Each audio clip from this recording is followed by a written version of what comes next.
તો ભાવનગરના ભાલ પંથકમાં આવેલ સનેસ ગામ ખાતે ₹17.83 કરોડના ખર્ચે બનાવવામાં આવશે ડેમ। સિંચાઈ મંત્રી કુંવરજીભાઈ બાવળિયા દ્વારા અપાઈ વહીવટી મંજૂરી।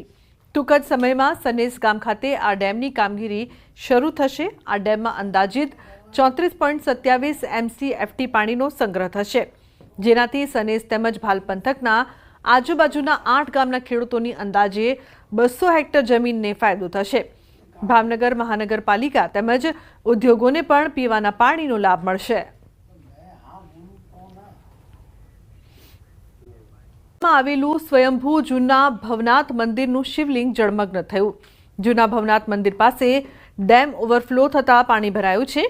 મંદિરનું ગર્ભગૃહ પાણીમાં તરબોળ થતા શિવલિંગ પર જળાભિષેક થયો। હાથમતી અને ઇન્દ્રાસી ડેમ ઓવરફ્લો થતા જળસ્તર વધ્યું છે। તો ભિલોડાથી જૂના ભવનાથનો રસ્તો પણ બંધ કરાયો છે અને મંદિર તરફના રસ્તા પર પોલીસ બંદોબસ્ત ગોઠવી દેવાયો છે। આ જ્યારે નીર અહીંયા ભરાય છે અને એ સ્વયંભૂ નીર જ્યારે એના ઉપર અભિષેક કરે છે, એના પગ પખાડે છે, ત્યારે એનો લાભ લેવો અનેરો આનંદ છે।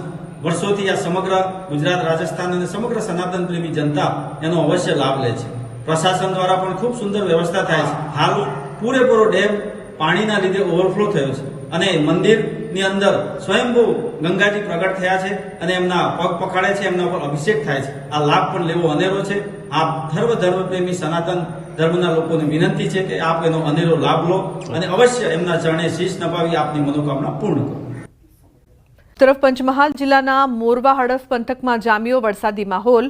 છેલ્લા 1 કલાકથી વરસી રહ્યો છે વરસાદ। હાલોલમાં વરસાદે વિરામ લીધા બાદ મોરવા હડફ પંથકમાં જામ્યો વરસાદી માહોલ।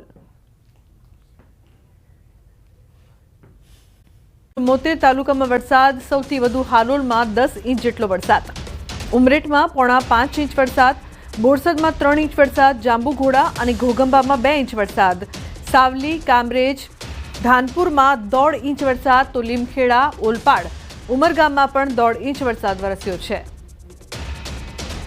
તો અનેક જગ્યાએ સારો એવો વરસાદ, હાલોલમાં 10 ઇંચ જેટલો વરસાદ, અનેક વિસ્તાર પાણી, ઉમરેઠમાં 5.5 ઇંચ વરસાદ, 8 કલાકમાં 74 તાલુકામાં સારો એવો વરસાદ વરસ્યો છે।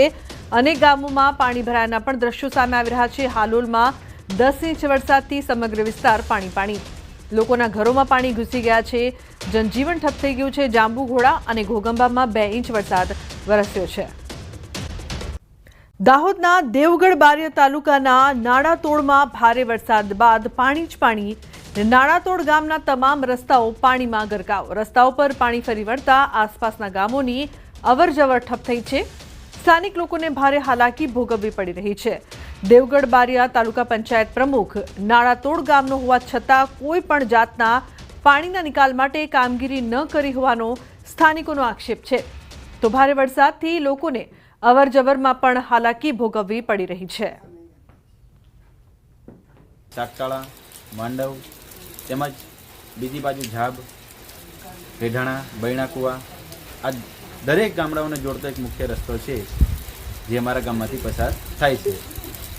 એ રસ્તા થકી આજુબાજુના ગામ લોકોએ અવરજવર કરવા માટે મુખ્ય રસ્તો છે, પરંતુ છેલ્લા ઘણા સમયથી એ રસ્તો જ્યારે પણ ચોમાસું આવે ત્યારે રૌદ્ર સ્વરૂપ ધારણ કરી લે છે।